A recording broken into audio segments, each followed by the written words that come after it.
सीधा बेलपत्र और उल्टा समझ लेना, बहुत अच्छे से समझिएगा। शिव जी के सम्मुख में शंकर भगवान के शिवलिंग पर जब बेलपत्र चढ़ता है तो बेलपत्र का जो सीधा भाग होता है वो शिव जी के शिवलिंग पर होना चाहिए, उल्टा भाग ऊपर होना चाहिए। बहुत ध्यान से समझना हो। जब नंदीश्वर को बेलपत्र चढ़ाते हो, नंदी जो बाहर होता है उसको बेलपत्र चढ़ाते हो, तो नंदी को दो जगह बेलपत्र चढ़ती है, आपको ध्यान में होगा। पहली बेलपत्र नंदी को जब चढ़ती है तो नंदी के सामने चढ़ती है, तो उसका बेलपत्री का जो डंडी का मुख है वो नंदी की ओर होता है और बेलपत्री की पत्ती का मुख शंकर जी की ओर होता है। समझ में आ रहा है सबको? डंडी का मुख, जैसे नंदी ऐसे बैठा है तो डंडी का मुख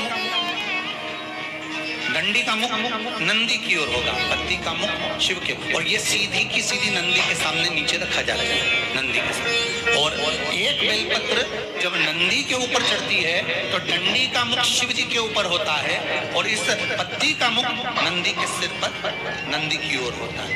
ये दोनों में बहुत अंतर है हमारा।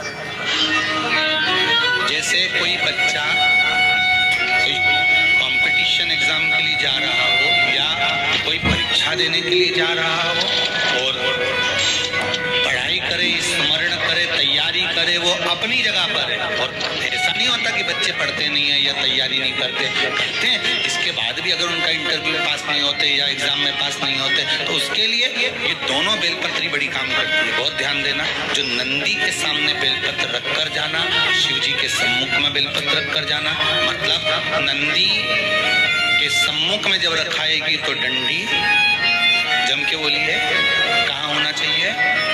नंदी की ओर। और जब ऊपर रखाएगी तो डंडी शिव की ओर। ये दो बेलपत्र रखकर शिव जी का स्मरण कर कर जाएं, कार्य सफलता की ओर बढ़ता है। कोई काम के लिए आप जा रहे हैं तो उसमें सफलता मिल जाती है, उसमें सफलता प्राप्त होती है। शिव जी को बेलपत्र चढ़ा रहे हो, जो चिकना भाग है, सीधा भाग शिव जी के ऊपर, शंकर भगवान को।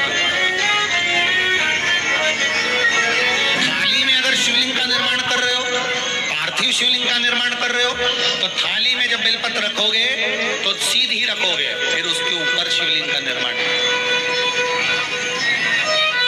अगर आप निर्माण करते हैं पार्थिव शिवलिंग का, और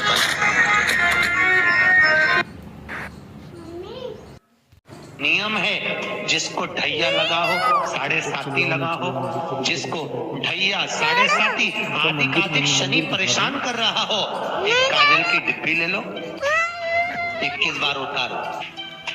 जहां जंगल में, वन में, किसी बगीचे में कोई नहीं हो, किसी भी पेड़ के नीचे इतना खड्डा करके काजल की डिब्बी को काशी विश्वनाथ का नाम लेकर दबा दो और मिट्टी डाल दो। जिंदगी में कभी शनि परेशान नहीं कर सकता, कभी भी। पूरे खाने का बड़ा महत्व। और शिवरात्रि पर चढ़ा हुआ वो बेर उठाकर ले आइए और उस बेर को उठाकर रख लीजिए।